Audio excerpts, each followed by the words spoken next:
지난주는 우리 홍익교회가 창립 60주년을 맞은 창립기념주일이었습니다.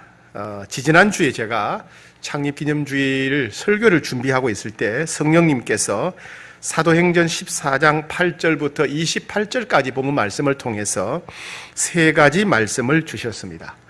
첫 번째 말씀은 지난주에 14장 8절부터 10절 본문을 통해서 주신 말씀이죠. 홍익교회는 더욱 풍성한 은혜를 누려야 된다는 말씀이었습니다. 오늘은 14장 11절부터 18절까지 말씀을 통해서 두 번째 말씀입니다. 홍익교회는 하나님 앞에서 계속 자라가야 된다는 말씀을 주셨습니다. 바울과 바나바는 수리아에 있는 안디옥에서 선교사로 파송을 받았습니다. 그래서 지중해를 건너서 구보로 키프로스에 가서 복음을 전하고 그 다음에 다시 지중해를 건너서 지금의 터키의 남부 해안 지역에 있는 밤빌리아 지방의 중심 도시 버가에서 복음을 전합니다. 그 다음에는 비시디아 지방의 중심 도시였던 안디옥에 가서 복음을 전합니다. 그 다음에는 루가오니아 지방의 중심 도시였던 이고니온에 가서 복음을 전했습니다. 이어서 바울과 바나바는 이웃 도시인 루스드라에 가서 복음을 전했습니다. 그런데 루스드라에서 선교 활동을 하던 중에 태어날 때부터 하반신 마비를 알아서 한 번도 걷거나 스스로 일어나 본 적조차 없는 선천적 하반신 마비 장애인을 깨끗하게 치료하는 기적이 일어나게 됩니다. 바울이 예수님의 이름으로 명령했을 때 그 사람은 그 자리에서 일어나서 뚜벅뚜벅 걷게 되었습니다. 그 모습을 보고 본인은 물론 루스드라에 살고 있는 모든 사람들이 엄청난 충격을 받았습니다.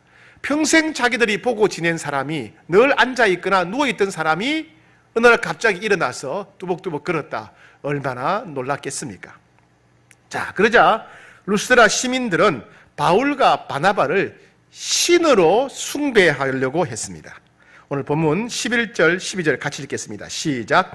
무리가 바울이 한 일을 보고 루가오니아 방언으로 소리질러 이르되 신들이 사람의 형상으로 우리 가운데 내려오셨다 하여 바나바는 제우스라고 하고 바울은 그 중에 말하는 자이므로 헤르메스라 하더라. 예.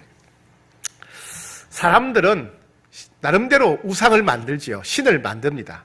우리나라도 전통적으로 많은 신들을 숭배해봤습니다. 귀신들을 숭배해봤죠. 사람들이 신을 만드는 이유는 두 가지입니다. 하나는 뭐냐면 두려움 때문에, 두려워서 신을 만들고, 또 하나는 뭐냐면 욕심 때문에 신을 만듭니다. 우리나라도 보면 집이 안전하고 건강하고 평안해야 되니까 집을 지키는 신이 있다고 치자 가택신입니다. 그리고 악한 것이 들어오지 못하도록 문지방에서 지켜야 된다, 문신이 있고요. 또 가족들의 건강을 책임지는 주방이 있죠. 주방에도 신이 있습니다. 조왕신이 있죠. 화장실에 가면 옛날 화장실 밑에 큰 구덩이를 파고 나무 판대기를 올려놓은 거니까 불안하고 겁이 납니다. 그죠? 그래서 화장실에도 신이 있지요. 그죠? 척신. 또 가족들의 음식들을 보관하는 장독대에도 신이 있습니다. 철중이라고 있고, 산에 가면, 깊은 산에 가면 무섭지요. 외롭고 두렵습니다. 뭔가 나올 것 같고, 그래서 산에도 신이 있다고 치자 산신령. 바다에 가서 또 파도가 치고 배가 난파되기도 하고 뒤집어지기도 하고 생명이 위태로울 때가 있습니다. 야, 그럼 바다에도 신이 있나 보다. 용왕신이 있죠. 하늘에 천둥 번개가 칩니다. 하늘에도 신이 있는가 보다. 환인. 자연 농사를 지을 때도 잘 될 때가 있고 못 될 때가 있죠. 야, 자연을 농사가 잘 되게 하는 신이 있어야 되겠다. 그래서 웅녀라고 하는 신이 있습니다. 이와 같이 모두 다 두려움 때문에, 욕심 때문에 여러 신을 만들었습니다. 바로 성경의 배경이 되던 그리스 로마 시대에도 다양한 신들을 만들었습니다. 똑같습니다. 두려움 때문에, 또 하나는 욕심 때문에 다양한 신들을 만들었습니다. 흔히 우리가 그리스 로마 신화라고 하지요. 바로 그것이 만든 과정들을 보여주는 것입니다. 특별히 이제 하늘에 막 천둥, 번개가 치고 천둥이 우르릉거린다. 무섭잖아요. 야, 하늘에 있는 신이 있나 보다. 그래서 제우스 신, 천둥 번개를 다스리는 신입니다. 예, 제우스 신, 신들의 왕이지요. 그리고 바다에 배 타고 가게 되면 위험합니다. 배가 난파되기도 하고 뒤집어지기도 하고 바다가 위험하니까 야, 바다에도 신이 있나 보다. 바다에 있는 신한테 잘 보여야 된다. 우리 같으면 용왕이겠죠. 그죠? 예, 그리스 신화에서는 포세이돈이라고 하는 신을 지었어요. 농사 짓는 사람은 농사가 잘 될 때가 있고 안 될 때가 있습니다. 야, 농사 짓는 신이 있나 보다. 그래서 데메테르라고 하는 농사의 신. 그리고 또 병을 앓을 때가 있죠. 병이 나서 고통받을 때가 있습니다. 병이 나게 하고 병을 고치는 신이 있나 보다. 그래서 병을 고치는 신 아폴론이 있습니다. 그 다음에 전쟁터에 나갑니다. 전쟁터에 나가면 죽을 수가 있죠. 안전하게 지켜주고 전쟁에서 승리하는 신이 있으면 좋겠다. 그래서 아레스라고 하는 신을 만듭니다. 그리고 사랑하는 연인들은 저 사람하고 내가 사랑의 관계가 되면 좋겠다. 사랑이 좋은 결실이 되면 좋겠다. 사랑이 이루어지도록 도와주는 신 아프로디테라고 하는 신이 있습니다. 그리고 이런 여러 신들이 만들어졌는데 그 신들 중에 여러 신들의 심부름꾼 역할을 하는 사람, 신들의 말을 사람들에게 전달해 주는 신 또 있어요. 그게 뭐냐면 헤르메스라고 하는 신입니다. 그러니까 이 루스드라 사람들이 가만히 보니까 바나바가 좀 나이가 많고 높은 사람 같아. 저 사람이 제우스 신이구나.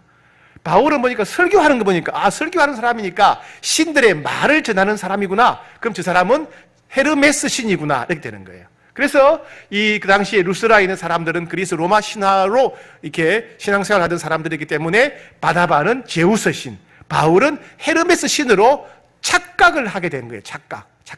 그래서 신들이 우리에게 찾아왔는데 우리가 신들을 알아보지 못해서 홀대하게 되면 우리가 큰 벌을 받을지도 모르겠다. 신들을 극진히 대접하자. 이래가지고 제사장을 중심으로 모여가지고 바울과 바나바가 살고 있는 집에 찾아가서 큰 제사를 벌이게 됩니다. 자, 그 내용이 13절입니다. 시외 제우스 산당의 제사장이 소와 화한들을 가지고 대문 앞에 와서 무리와 함께 제사하고자 하니, 제우스 신을 숭배하는 제우스 신당의 신전의 제사장이 시민들을 불러 모으고 소를 잡아요. 소를 여러 마리가 데려오고 큰 꽃다발을 가져옵니다. 신에게 바칠 꽃다발. 그렇게 해서 이제 제사를 지내려고 하면서 제우스 신과 헤르메스 신을 기쁘게 해주려고 하는 거죠. 자, 만약 여러분들이 이때 바울과 바나바의 입장이었다면 어떻게 했을까요?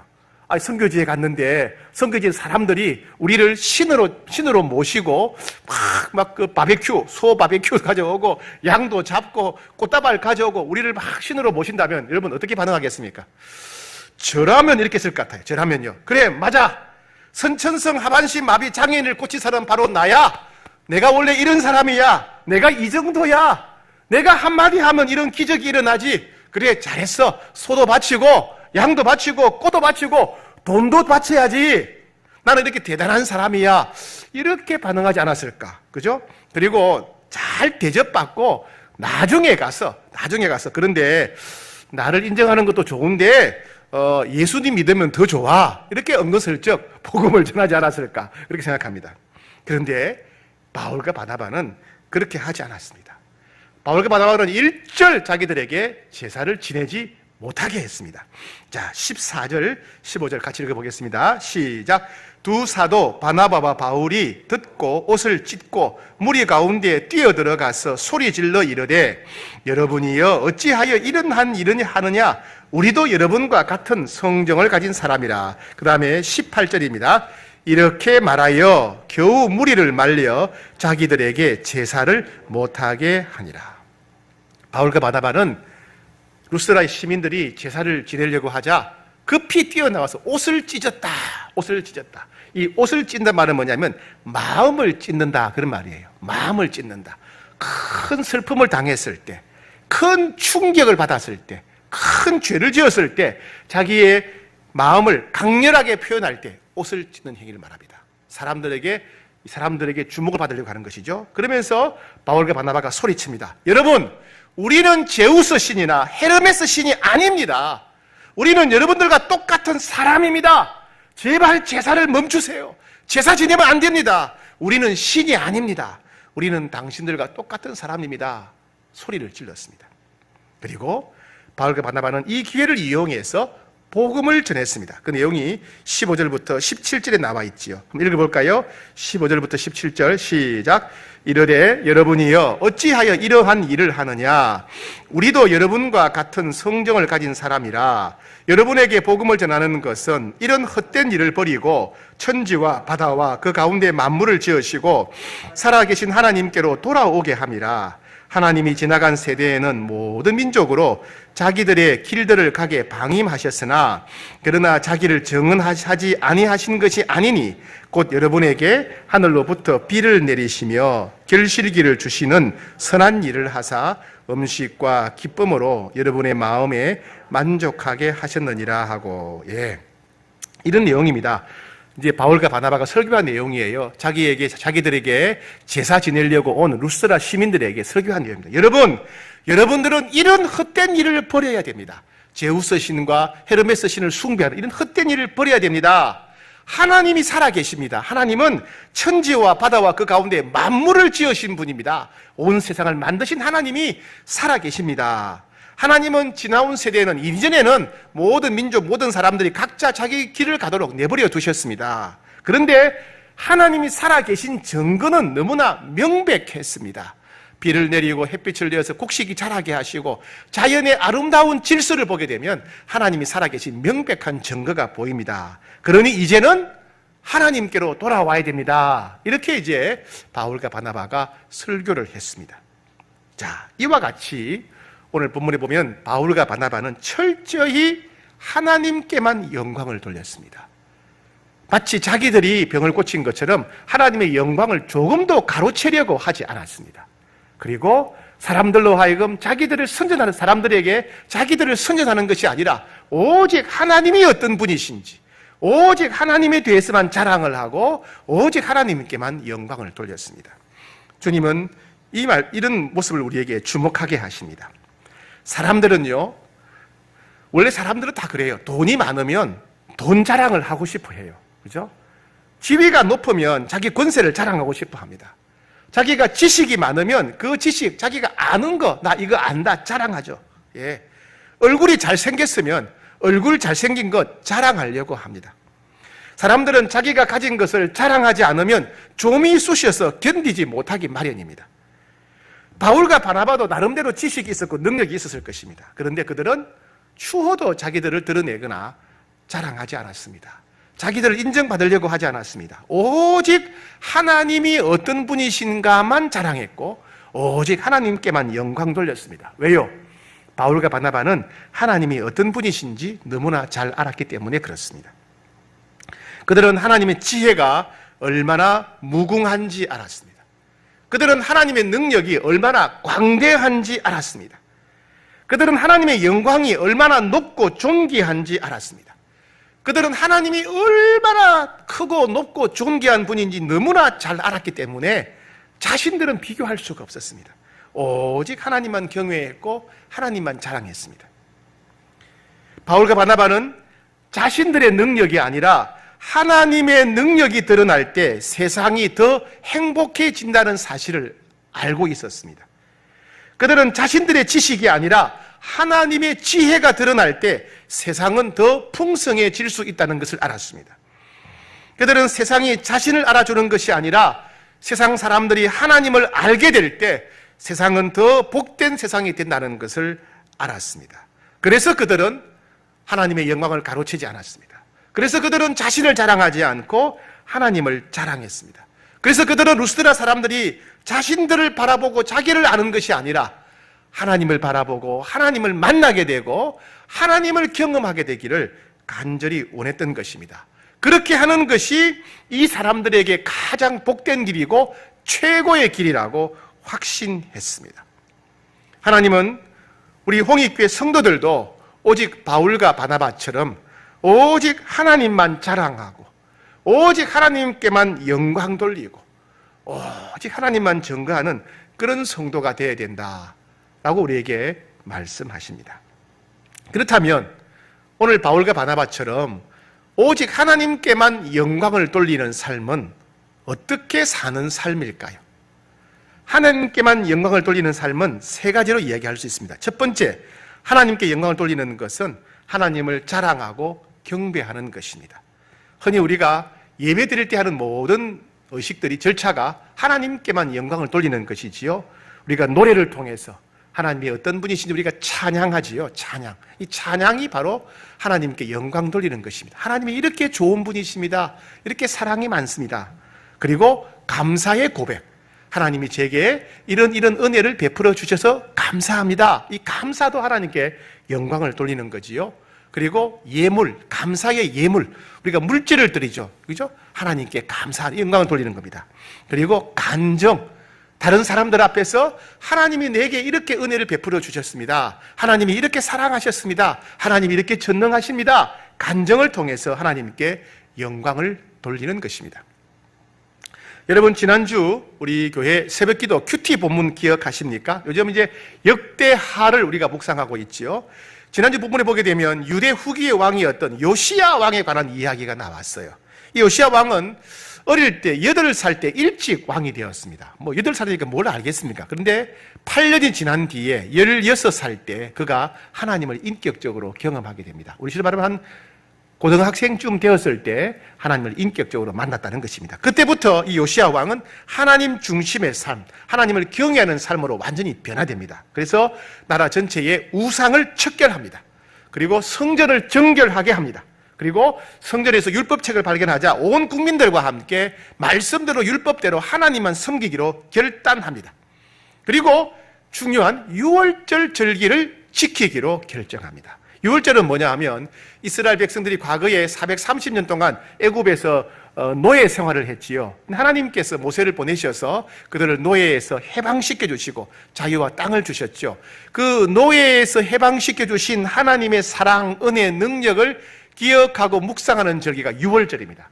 주로 한 일주일 정도 계속됩니다. 1월 14일에 진행되고 1월 14일 유월절이고 이어서 7일 동안 무교절이라고 해서 무교병을 먹으면서 하나님의 그 사랑, 그 은혜를 기억하는 겁니다.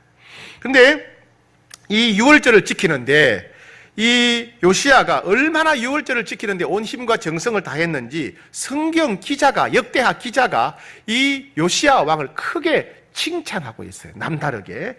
역대하 35장 18절에 보게 되면 선지자 사무엘 이후로 이스라엘 가운데에서 유월절을 이같이 지키지 못하였다. 이스라엘 모든 왕들도 요시야가 제사장들과 레위 사람들과 모인 온 유다와 이스라엘 무리와 예루살렘 주민과 함께 지킨 것처럼 유월절을 지키지 못하였더라. 이스라엘 어떤 왕들도 요시야처럼 유월절을 지킨 왕이 없었다. 이스라엘의 어떤 사람들도 요시야 시대만큼 그렇게 유월절을 지킨 시대가 없었다, 그런 말입니다. 유월절은요 매년 1월 14일에 반복됩니다.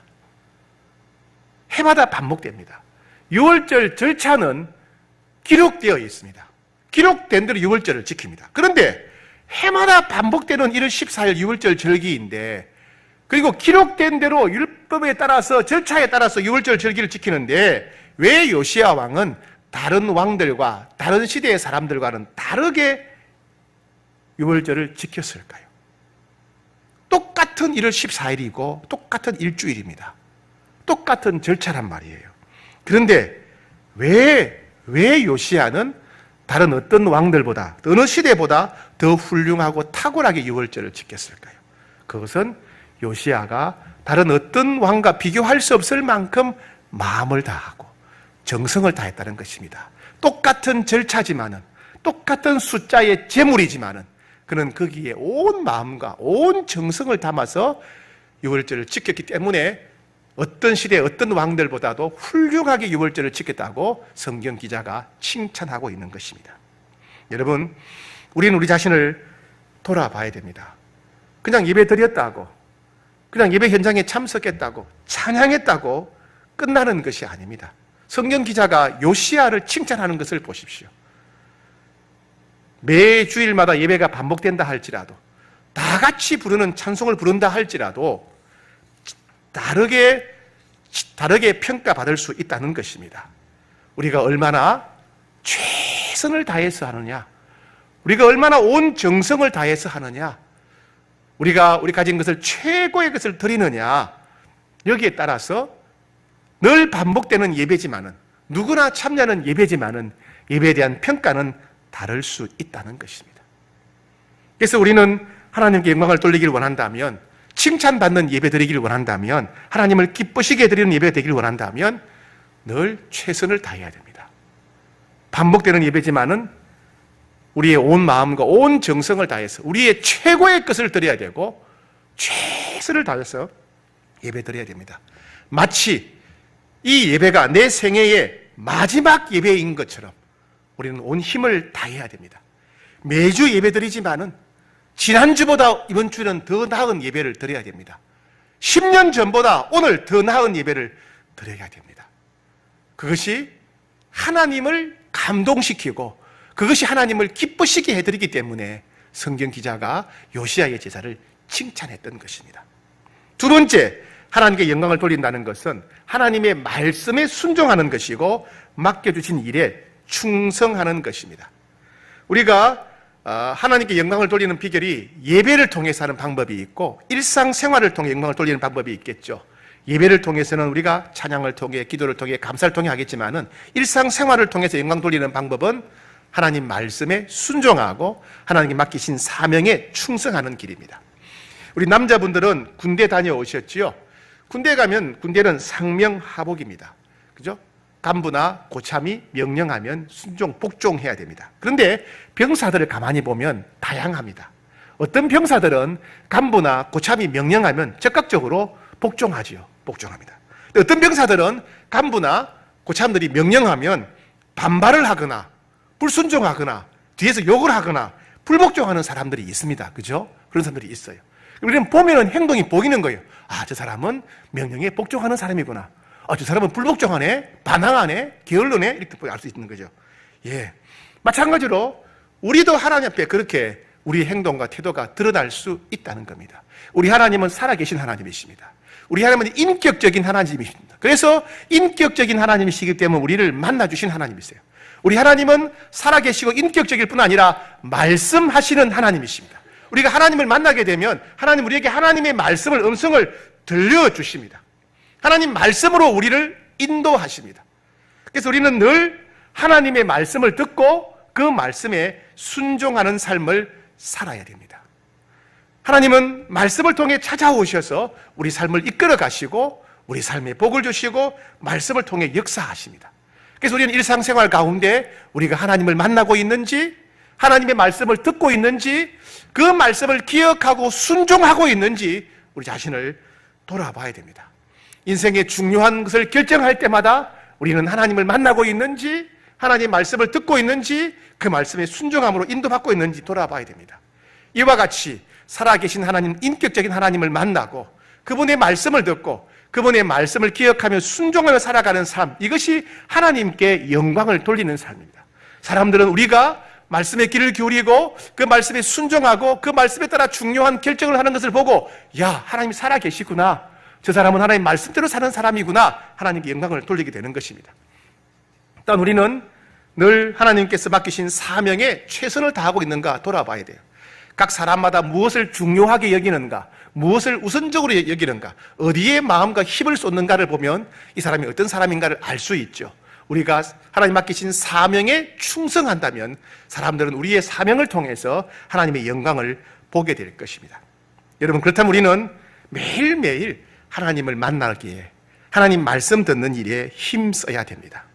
홍익의 성도들은 매일 새벽 기도회나 매일 새벽 기도회와 매일 큐티를 하셔야 됩니다. 새벽 기도회를 나오시든지 큐티를 하시든지 간에 어쨌든 하나님을 매일 만나야 됩니다. 그리고 하나님 말씀, 나에게 주시는 말씀을 매일 들어야 됩니다. 매일 그 말씀을 듣고 그 말씀 붙잡고 순종하는 삶을 살아야 됩니다. 아침은 먹지 않더라도 새벽 기도에 나오시거나 혹은 큐티는 꼭 해야 됩니다. 사람은 만나지 않더라도 하나님은 꼭 만나야 됩니다. 하나님이 나에게 주시는 말씀을 붙잡고 그 말씀을 붙잡고 순종하는 삶이 형통한 삶입니다. 하나님이 내게 들리시는 그 음성에 따라 인도받는 삶이 복된 삶입니다. 우리는 매일 그렇게 하나님을 만나야 되고 말씀을 들어야 되고 그 말씀대로 살아가야 됩니다. 이것이 하나님께 영광을 돌리는 삶입니다. 일단 우리는 하나님 각자에게 맡기신 사명에 충성해야 됩니다. 코로나 바이러스 이 감염을 치료하기 위해서 치료제와 백신을 개발하기 위해서 애쓰는 의료 관계자들처럼, 죽어가는 사람을 살리기 위해서 발을 동동 굴리는 의료인들처럼 우리는 각자 맡은 일에 최선을 다해서 충성해야 됩니다. 하나님은 여러분들에게 어떤 일을 맡겨주셨습니까? 여러분 그 일을 귀하게 여기시고 그 일에 최선을 다하십시오. 그게 하나님께 영광을 돌리는 길입니다. 하나님께 영광을 돌리는 세 번째는요, 하나님께 더 가까이 가고 하나님과 친밀해지는 것입니다. 여러분, 우리가 교회에서 보게 되면 아이들의 모습을 종종 보게 됩니다. 요즘은 코로나 바이러스 때문에 아이들이 잘 모이지 않지만은 일상생활이 있을 때는 보면 아이들이 교회 곳에 왔다 갔다 합니다. 근데 아이들을 가만히 들여다보면 그 아이가 누구네 애인지 웬만큼 알 수 있지요. 그죠? 눈빛을 보거나 얼굴 생김새를 보거나 말투나 행동을 보면 아, 쟤는 김집사님 집 애구나. 우리가 알 수 있죠. 아이고, 완전히 붕어빵이네. 붕어빵이네. 길에서 잃어버려도 사람들이 얼굴만 보고 아, 이거 누집 애네. 금방 찾아주겠네. 이러죠. 그죠? 자녀들에게는 부모의 흔적이 있습니다. 그게 부모의 영광입니다. 부모의 영광. 어느 집사님이 제게 이렇게 말합니다. 목사님과 사모님은 서로 닮은 점이 있는 것 같아요. 왜요? 그러니까 사모님을 보면 목사님의 생각을 알 수 있고요, 목사님을 보면 사모님 마음을 알 수 있어요. 내가 누군가가 친해지면 내 삶에는 상대방의 마음, 생각, 흔적이 남아있기 마련입니다. 제가 아내와 친밀하다면 저와 가까이 있는 사람들은 저와 아내를 통해서 우리의 생각, 우리의 마음, 흔적을 발견하게 됩니다. 제가 어떤 친구와 친밀해진다면 사람들은 저를 통해서 그 친구의 흔적을 발견하게 됩니다. 제가 만약에 대기업 회장이나 대통령과 친하게 지낸다면 제 삶에는 그 대기업 회장이나 대통령의 흔적이 나타나기 마련입니다. 그게 영광이에요, 영광. 그렇죠? 우리가 하나님의 자녀가 되고 하나님을 가까이 하고 하나님과 친밀하게 되면 우리 삶에는 하나님의 흔적이 나타나게 됩니다. 그것이 바로 하나님의 영광이죠, 영광. 사람들은 우리를 보면서 아, 하나님이 살아계시구나. 하나님이 사랑의 하나님이구나. 하나님 전능하신 하나님이구나. 하나님께 영광을 돌리게 된다는 겁니다.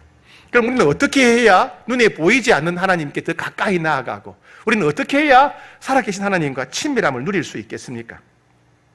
하나님께 더 가까이 나아가고 하나님과 친밀해지기를 원한다면 제일 먼저 기도해야 돼요. 기도. 우리가 친하게 지내고 싶은 사람이 있으면 집사님 친하게 지내고 싶습니다. 그렇게 요청하지 않습니까? 그것처럼 하나님께 그렇게 고백해야 된다는 거예요. 시편 145편 18절에 여호와께서는 자기에게 간구하는 모든 자, 곧 진실하게 간구하는 모든 자에게 가까이 하시는도다. 무슨 말입니까?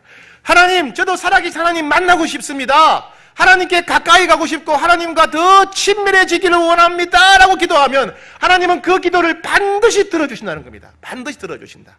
하나님께 더 가까이 가기를 원하고 하나님께 친밀하기를 원하는 자의 기도를 하나님이 들어주신다. 진실하게 간구하는 모든 자에게 가까이 하신다. 가까이 하신다. 예. 그래서 하나님 만나기를 원하고 더 친밀해지기를 원하는 자들은 그렇게 하나님께 기도하고 구해야 된다. 그리고 두 번째는요, 하나님과 친밀함을 누리기를 원하는 자들은 하나님께 소중한 것을 드려야 됩니다. 자, 우리 생활을 한번 돌아봅시다. 우리 청년부에 형제와 자매들이 있습니다. 이성 교제하는 사람이 있다고 칩시다. 서로 데이트합니다. 서로 연인입니다. 자, 그런데 서로 형제와 자매가 만나서 서로 연애를 하는데 두 사람은 관계가 더 친밀해지려면 어떻게 해야 됩니까? 서로에게 헌신해야 돼요. 헌신. 제일 먼저 시간을 헌신해야 돼요. 시간을 내어줘요. 왜냐하면 데이트를 해야 됩니다. 그죠? 데이트를 해보셨죠? 그죠? 데이트 안 하면 속상하지요. 데이트를 해야, 시간을 내서 만나야 서로의 사랑이 자라가게 됩니다. 시간을 내지 않으면, 데이트하지 않으면 사랑이 자랄 수가 없죠. 시간을 내어줘야 됩니다. 그리고 마음을 표현해야 돼요. 내가 당신을 사랑한다는 게 진심이라는 것을 마음을 표현해야 됩니다. 편지를 쓴다든지, 특별히 뭐죠? 선물. 그죠? 선물을 주는 게 뭐예요? 나는 마음으로만 한 게 아니라 진짜다라고 보여주기 위해서 내 마음을 표현하기 위해서 우리는 선물을 주지요. 그죠? 그리고 상대방을 위해서 상대방을 기쁘게 해주는 결정을 내려야 됩니다. 이와 같이 연인 간에도 서로 친밀해지려면 서로에게 헌신해야 되듯이 우리가 하나님과 더 친밀해지려면 하나님께 헌신하고 소중한 것 드려야 됩니다. 제일 먼저 시간을 드려야 돼요. 시간. 하나님 만나는 시간, 하나님 말씀 듣는 시간, 찬양하는 시간, 기도하는 시간, 예배 드리는 시간, 이 시간을 드려야 됩니다. 하나님께 드리는 시간이 우선순위가 되어야 됩니다. 그리고 하나님을 향한 마음을 표현할 수 있는 선물을 드려야 돼요. 선물. 하나님을 향한 마음을 어떻게 표현합니까? 찬양을 통해서 표현할 수 있겠죠. 그죠? 찬양을 통해서. 구약시대에는 가축이나 짐승, 소나 양이나 염소를 통해서 하나님을 사랑한다, 하나님께 헌신된 마음을 표현했어요. 우리는 소, 양 대신에 물질을 드리죠. 그죠? 물질을 드려서 우리 하나님 앞에 우리 하나님을 사랑한다, 헌신한다, 감사하다 마음을 표현하죠. 마음을 표현해야 됩니다. 그죠? 그리고 하나님이 기뻐하시는 것을 선택해야 됩니다. 일상생활에 중요한 결정을 내릴 때마다 하나님께서 기뻐하시는 것이 무엇일까를 헤아려서 그걸 선택해야 돼. 때로 그것이 내 마음과 다르고 내가 원하는 것이 아니라 할지라도 하나님이 기뻐하신다면 선택해야 돼요. 때로 그것이 내가 손해보는 일이라 할지라도 하나님이 기뻐하시는 것이면 선택해야 됩니다. 그럴 때 하나님과 우리와의 관계가 더 친밀해진다는 겁니다. 하나님께 시간을 내어드리고 하나님께 소중한 내 마음을 표현하고, 그죠? 예, 하나님이 기뻐하시는 것을 선택할 때 그런 과정을 통해서 우리와 하나님의 관계가 더욱더 친밀해진다, 가까워진다는 겁니다. 다르게 생각해 봅시다. 여러분, 신앙이 성장한다는 게 뭘까요? 살아있으면 뭐든지 성장합니다. 그죠? 성장하는 건 살아있다는 이야기예요. 신앙의 성장이란 뭘까요? 자, 아이들이 성장한다. 우리 뭘 보고 알 수 있죠? 아이들이 태어났는데 키가 자라고 몸무게가 늘어간다. 야, 우리 아가 많이 자랐구나. 우리 아가 많이 자랐네. 학생들이 학교 가는데 학생들이 성장하는 걸 뭘로 합니까? 학교에서 배운 지식이 늘어가는 거예요. 쉽게 말해서 성적이 올라가면 야, 너 공부 잘했구나. 공부 열심히 했네. 이렇게 알죠. 축구 선수가 성장하는 걸 뭘로 합니까? 축구 실력으로 알죠. 그죠? 예, 패스를 잘하고 드리블 잘하고 슛 잘하면 야, 축구 실력 늘었다 이러죠. 수영 선수가 실력이 늘었다 뭘로 합니까? 수영 선수 그것이 평영이든지 자유형이든지 저병이든지 간에 빨리 하고 오래 하면 야, 수영 실력 늘었구나 이렇게 하는 거죠. 마찬가지로 우리의 신앙이 성숙해졌다, 우리의 믿음이 자랐다는 것은 무엇으로 알 수 있겠습니까?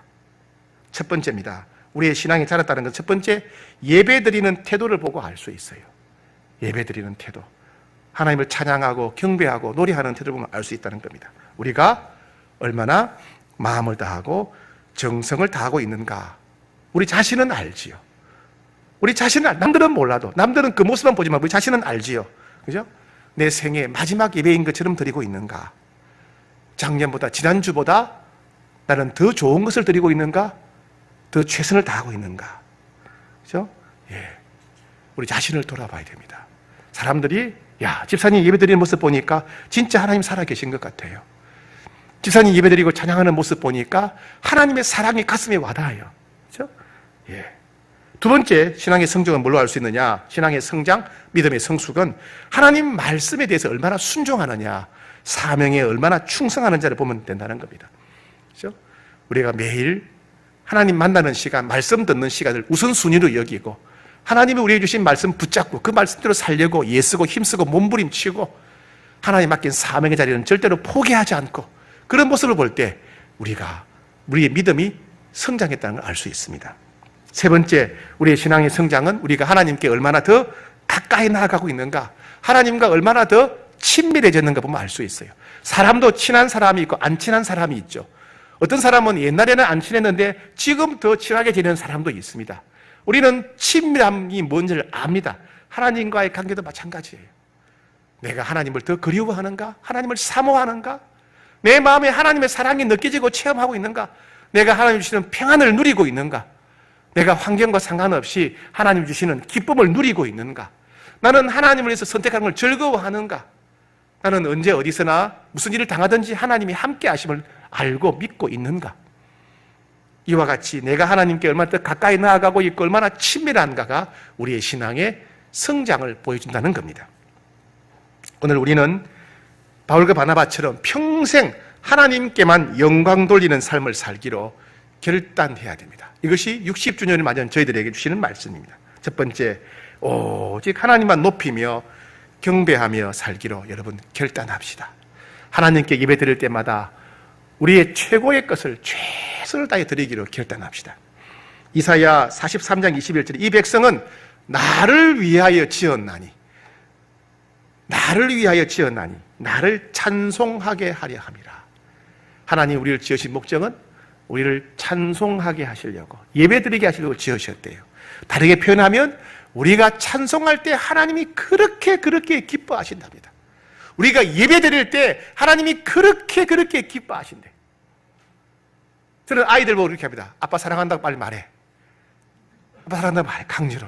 아이들은 억지로 하지만 그 말이 저는 그렇게 좋아요. 아빠 사랑해. 용돈 때문에 그러든지 협박 때문에 그러지 않아요. 사랑하면 좋은 거예요. 그냥 좋은 거예요. 저는 그러면 사람의 마음을 합니다. 내가 너희들을 나를 찬송하게 하려고, 예배드리게 하려고 나를 지었다. 우리가 찬송할 때 하나님이 얼마나 좋으셨으면, 우리가 예배될 때 하나님이 얼마나 기쁘셨으면 이렇게 말씀하실까? 예, 남은 평생 하나님 앞에 가장 좋은 것, 최선을 다해 올려드리는 그런 예배자가 되시길 축복합니다. 두 번째, 하나님이 매일 주시는 말씀에 순종하고 맡긴 사명에 충성하기로 우리가 결단하셔야 됩니다. 여러분, 하나님은요, 하나님 말씀에 순종하는 자를 아십니다. 하나님은 하나님 맡긴 사명에 충성하는 자를 아십니다. 그래서 성경 곳곳에서 하나님 말씀에 순종하는 자, 사명에 충성한 자에게 하나님이 상을 주시겠다고 약속하셨어요. 요한일서 1장 8절에 보니까 너희는 스스로 삼가 우리가 일하는 것을 잃지 말고 오직 온전한 상을 받아라. 바울도 그 상을 사모한다고 했고 너희도 이 상을 위해서 달려가라고 하셨어요. 여러분, 상 받아보신 적이 있으시죠? 상 받을 때 얼마나 기분이 좋아요. 자녀들이 학교에 갔다가 상 받을 때가 있어요. 자녀들이 학교 졸업할 때 상 받으면 얼마나 기분 좋아요. 이야, 우리가 이렇게 잘했구나. 얼마나 좋아요. 이 땅에서의 상도 그렇게 좋은데 천국에서의 상은 얼마나 좋겠습니까? 이 땅에서의 상도 그렇게 좋은데 천국에서의 상이 얼마나 좋았으면 바울도 그 상을 사모한다고 했고 그 상을 받기 달려간다고 했겠습니까? 우리도 이 상을 받기 위해서 달려가야 됩니다. 이 상을 받는, 하나님 말씀에 순종하는 자에게 주시는 상, 하나님 맡긴 사명에 충성하는 자에게 주시는 상, 이 상을 사모하며 살아야 됩니다. 평생 말씀에 귀를 기울이고 순종하고 사명에 충성하는 여러분 되시기를 축복합니다. 세 번째, 우리는 하나님께 더 가까이 나아가기로, 하나님과 더 친밀해지기로 결단하셔야 됩니다. 시편 73편 28절에 하나님께 가까이함이 내게 복이라. 하나님께 가까이함이 내게 복이라. 힘 있는 사람, 권력 있는 사람, 돈 많은 사람 가까이 하는 것도 좋지만은 하나님께 가까이 하는 것이 최고의 복이라는 것입니다. 생사화복을 주관하시는 하나님께서 선포하셨어요. 이 세상 누구보다도 하나님을 가까이 하는 것이 최고의 복이다, 그 말씀이에요. 남은 평생 우리가 친구에게 가까이 가듯이 그렇게 하나님께 가까이 가고 친구와 친밀하면서 자라가듯이 그렇게 하나님과의 친밀함에서 자라가는 여러분 되시기를 축복합니다. 그런 하나님 사람 되시기를 축복합니다. 이것이 60주년을 맞은 저희들에게 주시는 두 번째 말씀입니다.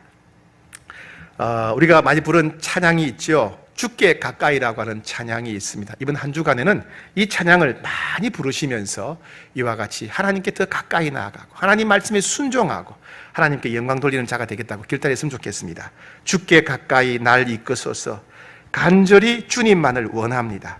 채워주소서. 주의 사랑을 진정한 찬양 드릴 수 있도록 목마른 나의 영혼 주를 부르니 나의 마음 만져주소서. 주님만을 원합니다. 더 원합니다. 나의 마음 만져주소서. 이번 한 주간 이 찬양을 부르면서 오직 하나님께 영광 돌리는 삶을 살겠다고 결단했으면 좋겠습니다.